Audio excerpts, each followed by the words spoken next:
کہ ہم آگے چلیں مومن صاحب، اگر آپ سے بھی میں پوچھ سکوں کہ انہوں نے نے کہا کہ اس میں قادیانی اور اسرائیل کی ملی بھگت ہے. اب یہ بالکل ہی بے بنیاد من گھڑت بات ہے. اس میں آپ ذکر کر رہے تھے کہ جو ایک عربی پروگرام میں گفتگو ہوئی اسرائیل کے بعض اہلکاروں سے، تو وہ اگر آپ ہمیں بتا سکیں کہ وہ کیا تھی اور اس سے کیا بات سامنے آئی. پچھلے دنوں مصر میں جماعت کے خلاف بڑا ہنگامہ ہوا اور بعض احمدیوں کو گرفتار بھی کیا گیا، اور ابھی بھی وہاں پہ ہمارے خلاف ایک اخباری مہم چل رہی ہے، بلکہ ٹی وی پہ بھی. تو اس کے رد میں ہمارے دوست محمد شریف عودہ صاحب نے کوابیر حیفا شہر جو اسرائیلی علاقے میں ہے، وہاں پہ اس کے نواح میں ایک بستی تھی جو حیفا شہر کا حصہ ہی بن چکی ہے. وہاں ہماری جماعت کا سن 28 سے مرکز ہے.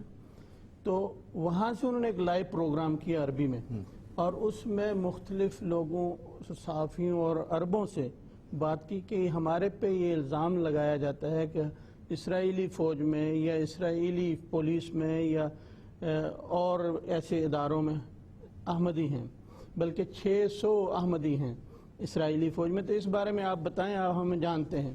تو 3 بڑی سرکردہ عرب شخصیات نے اس میں حصہ لیا لائیو، اور اس تہمت اور الزام کا بڑی سختی سے رد کیا، اور کہتے ہیں ہم خود کوابیر کے رہنے والے ہیں. ابھی تک تو ہم نے نہ سنا نہ دیکھا کہ کوئی ایک احمدی کوابیر کا یا کوابیر سے باہر کا اسرائیلی فوج یا پولیس میں بھرتی ہوا ہو.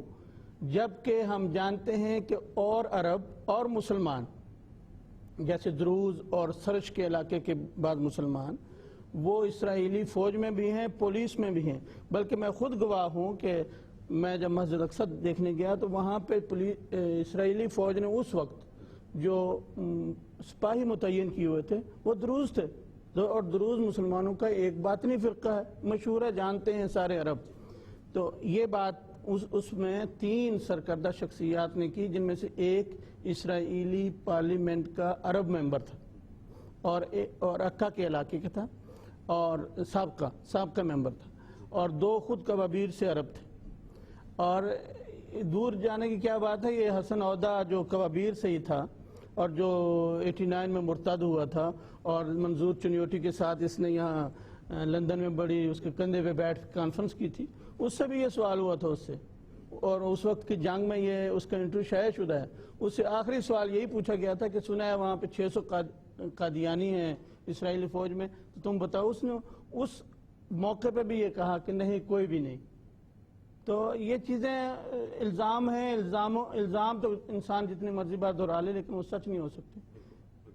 اور پھر یہ کہ جو فلسطین کے معاملے میں حضرت شریف اللہ خان صاحب رضی اللہ تعالیٰ عنہ نے جس طرح امت مسلمہ کا نمائندہ بن کے وہ بات کی ہے جو کہ اس وقت سب سے زیادہ فلسطین اور امت کے مفاد میں تھی، وہ بھی تاریخ سے ظاہر ہے، یہ جتنا مرضی مسخ کرنے کی کوشش کر لیں اسے مٹایا نہیں جا سکتا. عرب اخبار میں اس وقت بھی لکھا گیا تھا، اور ابھی تک ان اخباروں کے تراشے ہمارے پاس موجود ہیں کہ جب چودھری صاحب مسئلہ فلسطین پہ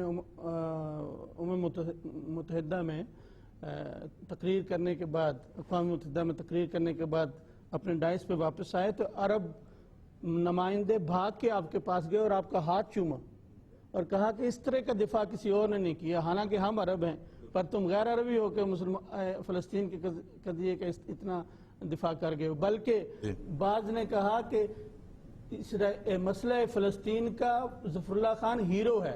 یہ لکھے ہوئے موجود ہیں. آج یہ تاریخ کو مسخ کر لیں تو. اور پھر مصطفیٰ موعود رضی اللہ تعالیٰ عنہ کا نصیر کون سا جو ڈائریکٹیو تھا فلسطین کے لوگوں میں، خلاج بھی اس پہ وہ بھی جب یہ استعماری طاقتیں فلسطین کو تقسیم کر کے اسرائیل بنانا چاہتی تھیں، اس وقت حضرت خلیفہ ثانی نے 2 کتابیں تیار کیے. ایک کا نام الکفر ملت واحدہ تھا، اور سارے عالم اسلام اور عالم عرب میں پھیلائے اور فرمایا کہ یہ بہت خطرناک منصوبہ ہے.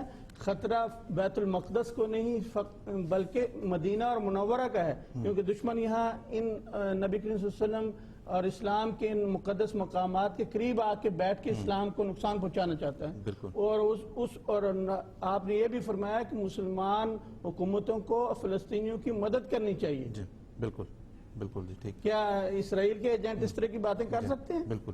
اور دوسرا یہ مومن صاحب، جب یہ اعتراض ان کا میری نظر سے گزرا تو ویسے تو خیر بیچارے مطلب ان کی کوئی بات کی وقت ہے نہیں، ان کو خود بھی پتہ ہے پاکستان میں بھی ان کا اخبار، ان کی رپورٹنگ جس طرح بھی مجیب الرحمان صاحب بتا رہے تھے کسی سے ڈھکی چھپی نہیں ہے.